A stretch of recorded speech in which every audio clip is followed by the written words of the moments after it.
라이팅은 리라이팅. 새벽 2시쯤 전화가 걸려왔다. 일간지 기자로 근무하는 후배 녀석이 풀이 죽은 목소리로 입을 열었다. 선배, 자고 있었어요? 제가 잠을 깨운 건 아니죠? 이 질문은 상대방이 정말 잠에 들었는지를 물어보는 게 아니다. 이런 표현에는 내가 잠시 당신의 숙면을 방해할 테니 시간을 좀 내달라는 속뜻이 녹아있기 마련이다. 이때 다짜고짜 너 지금 몇 시인 줄 알아? 라고 대답하면 매몰찬 사람으로 취급당하고 만다. 어쨌든 난 잠이 들었는데 네가 깨운 것 같아. 하하, 이거 장난인 거 알지? 아무튼 무슨 일이야? 라는 식으로 얼토당토하는 농담을 구사했던 것 같다. 외국물을 좀 먹은 후배는 영어 단어를 섞어가며 대뜸 물었다. 글쓰기, 그러니까 라이링이 도대체 뭐죠? 후배의 발음에선 바다 냄새가 강하게 풍겼고 전화기 너머로 들려오는 그의 목소리에선 글쓰기에 대한 두려움, 기자직에 대한 고민 같은 것을 느낄 수 있었다. 녀석은 뭔가 그럴듯한 대답이라도 들을 요령으로 술김에 질문을 던진 듯했다. 평소 글쓰기에 대한 고민을 누구보다 심도 있게 하는 편이지만 후배가 원하는 정말 그럴듯한 대답은 떠오르지 않았다.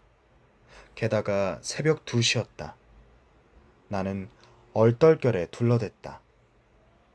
라이팅? 글쓰기? 글은 고칠수록 빛이 나는 법이지. 라이팅은 한마디로 리라이팅이라고 볼 수 있지. 졸린 눈을 비벼가며 잠결에 전화를 받았던 터라 말장난 비슷하게 대답했다. 하지만 아예 빈말은 아니었다. 특별한 글쓰기 비법 같은 건 존재하지 않는다고 생각하기 때문이다. 한편의 글을 완성하는 일은 고치는 행위의 연속일 뿐이다. 문장을 작성하고 마침표를 찍는다고 해서 괜찮은 글이 자연 발생적으로 생겨날 리 없다. 좀 더 가치 있는 단어와 문장을 찾아낼 때까지 펜을 들고 있어야 한다. 그렇게 지루하고 평범한 일에 익숙해질 때, 반복과의 싸움을 견딜 때, 글은 깊어지고 단단해진다. 그 후배도 라이팅은 리라이팅이라는 말 속에 숨겨진 의미를 알아차렸을까? 그럴 거라 믿는다. 그날 이후 녀석이 새벽에 불쑥 전화를 걸어 선배, 글쓰기가 뭐죠? 라고 질문을 던지는 만행을 저지르지는 않았으니 말이다. 내 안에 너 있다. 글쓰기 과정에서 마음가짐만큼 중요한 것도 없다. 글의 목적과 독자의 입장을 충분히 고려해서 작성해야 하는 경우가 있는 반면 그냥 하고 싶은 이야기를 한꺼번에 분출하듯 써야 할 때도 있다. 신문기사는 전자에 해당한다. 사실이나 정보를 독자에게 전달하는 데 목적이 있는 글인 만큼 최대한 드라이하게 감정을 걷어내고 쓰는 게 바람직하다. 회사에서 손에 쥐가 나도록 작성하는 보고서와 기획안의 경우는 어떠한가? 시적인 문체와 탄탄한 서사는 신춘문예의 작품을 출품하는 경우 고민해야 한다. 가장 좋은 제안서는 채택되는 제안서라는 말이 있듯 어정쩡한 잔가지를 말끔히 솎아내고 목적과 개선 방안 같은 것을 명확히 제시하는 게 좋다. 그럼 연애 편지는? 연서의 목적은 더 간명하다. 편지를 읽는 상대방의 마음을 얻기 위함이다. 딱딱한 설명문을 작성하듯 쓴 편지는 퇴짜 맞기 좋다. 농부가 모를 심듯이 상대를 향한 마음을 낱말 하나 문장 한 줄에 섬세하게 심어 정성스레 표현해야 한다. 연애 편지하면 떠오르는 역사적인 인물이 많은데 오스트리아 출신의 작곡가 겸 지휘자 구스타프 말러도 그중 한 명이다. 요즘 시간에 쫓기고 머릿속이 복잡할 때마다 말러의 교향곡 5번 4악장 아다지에토를 듣곤 한다. 감미로운 선율에 귀를 기울이면 이른 아침에 고즈넉한 숲길을 거니는 듯한 착각에 빠진다. 마음이 편안해진다. 명곡의 탄생 배경은 1900년대 초로 거슬러 올라간다. 당시 빈 왕립 오페라단을 이끌던 구스타프 말러는 사교 모임에서 치명적인 매력을 지닌 여인과 운명적으로 조우한다. 검은 머리카락을 늘어뜨린 채 고혹적인 자태로 말러를 맞이한 여인의 이름은 알마 신들러. 많은 남자가 그녀의 마음을 얻으려 주변을 맴돌았다고 한다. 물론 구스타프 말러도 그중 한 명일 터. 저항할 수 없는 매력에 이끌린 말러는 알마에게 편지를 건네며 적극적으로 구애를 펼친다. 당신을 향한, 당신을 위한 모든 것이 내 안에 있습니다. 너를 향한 모든 것이 내 안에 있다. 낭만적이다. 그리고 어디선가 들어본 것 같다. 아, 기억난다. 수많은 여인의 마음을 설레게 만들었던 드라마 파리의 연인에서 이동건이 읊조린 대사. 내 안에 너 있다와 문장 구조가 유사하다. 말러가 시대를 앞서갔다고 해야 할까? 말러는 알마를 유혹하는 과정에서 직업정신을 10분 발휘했다. 교향곡 5번 사악장을 알마에게 헌정하면서 마음을 사로잡았고 결국 부부의 연을 맺었다.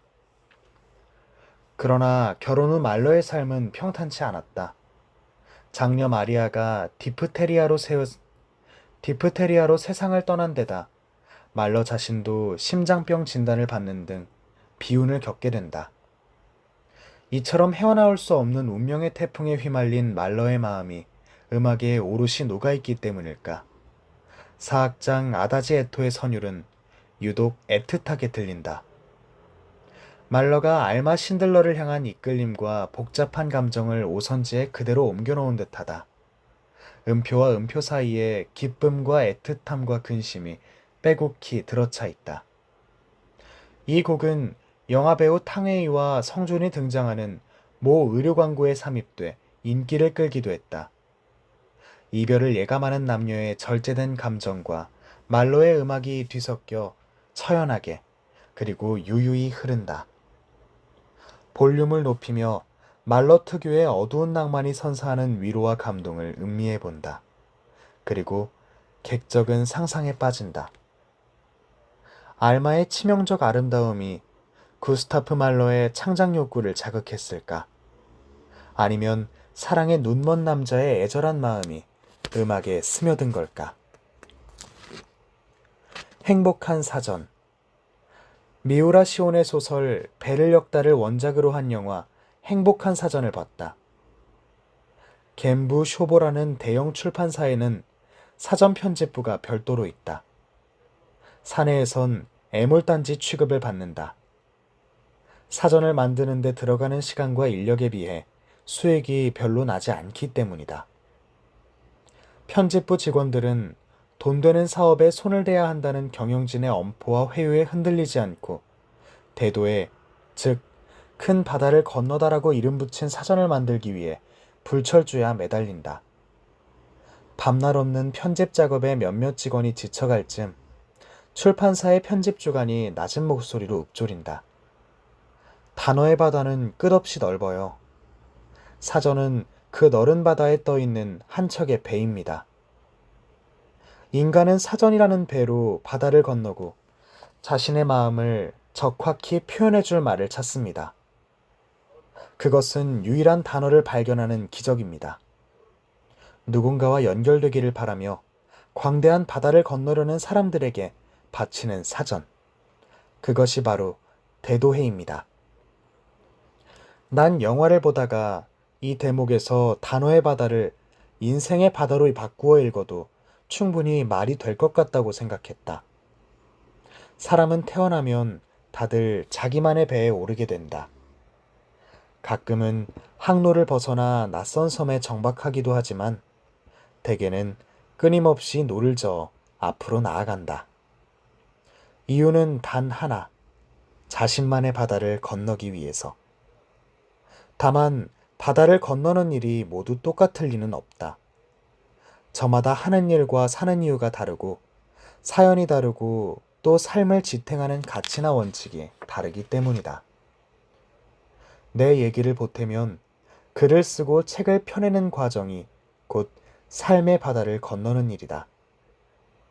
일상에서 건져 올린 희망과 절망을 시줄과 날줄 삼아 정갈한 문장을 만들고 문장을 붙이고 떼고 하면서 튼튼한 문단을 구성하고 또 문단을 쌓아서 한 편의 글을 축조하고 나아가 한 권의 책을 엮기 위해 바지런히 노를 젓는다. 누구에게나 바다가 있다. 어떤 유형이 됐든 깊고 푸른 바다가 눈앞에 펼쳐져 있을 것이다. 어떤 자세로 노를 젓고 있는지, 어떤 방식으로 건너고 있는지 살면서 한 번쯤은 토파볼 필요가 있다고 본다. 한 번쯤은.